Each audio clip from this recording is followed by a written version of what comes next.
Hey guys, welcome back to my video where I talk about you really think you can change, part 2. In part 1, I talked about the inability of constructing and embodying our self-image. It sounds super abstractive, so please go watch my part 1.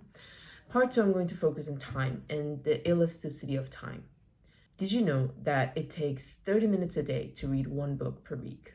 But we end up doom scrolling. Why? Because it takes the right mindset, headspace, and mood to start reading. And the reason we say we have no time is not because we actually don't have time, but it's because we don't realize that time is an elastic concept. Let's say you're super busy with your dissertation work, your schoolwork, that you're not even going outside of the room. But if someone says, I'm gonna give you $1 million if you can come out for 10 minutes right now to pick it up, then you're definitely gonna do it, right?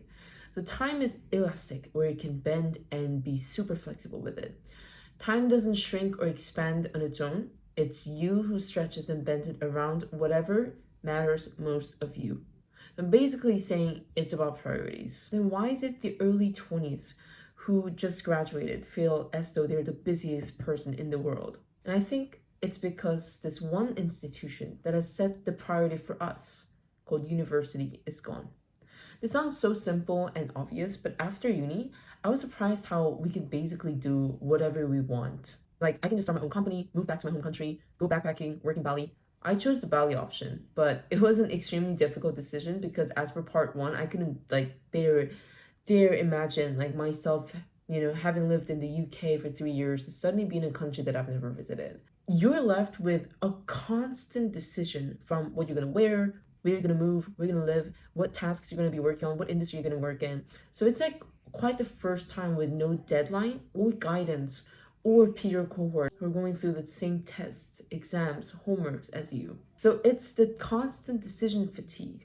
What to invest to build my finance, what to buy for today's groceries, what country to live in, what jobs to apply. We think about those decisions constantly, and given more choices with absolutely no starting basis point, that we feel as though we're lacking time because we spent so much in making decisions. Linking back to, you really think you can change.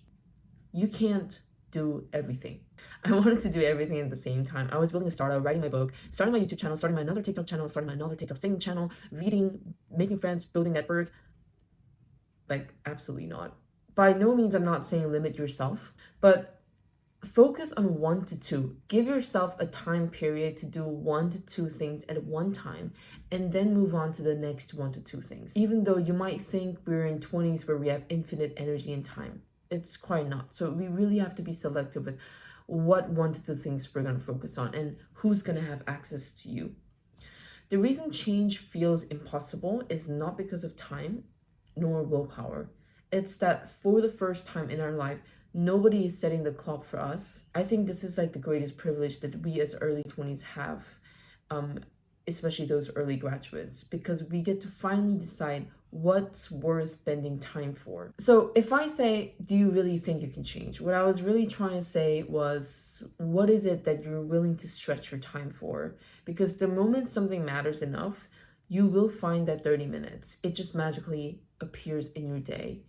And you make the decision to, spend that 30 minutes or, book the flights to Bali because quite simply, there's no deadline anymore. So when you say you don't have time, what you're really saying is that change hasn't made it to the top of your priority list yet. And that's just okay to admit, but you can't say, I don't have time. And I'll see you in my next videos. Bye.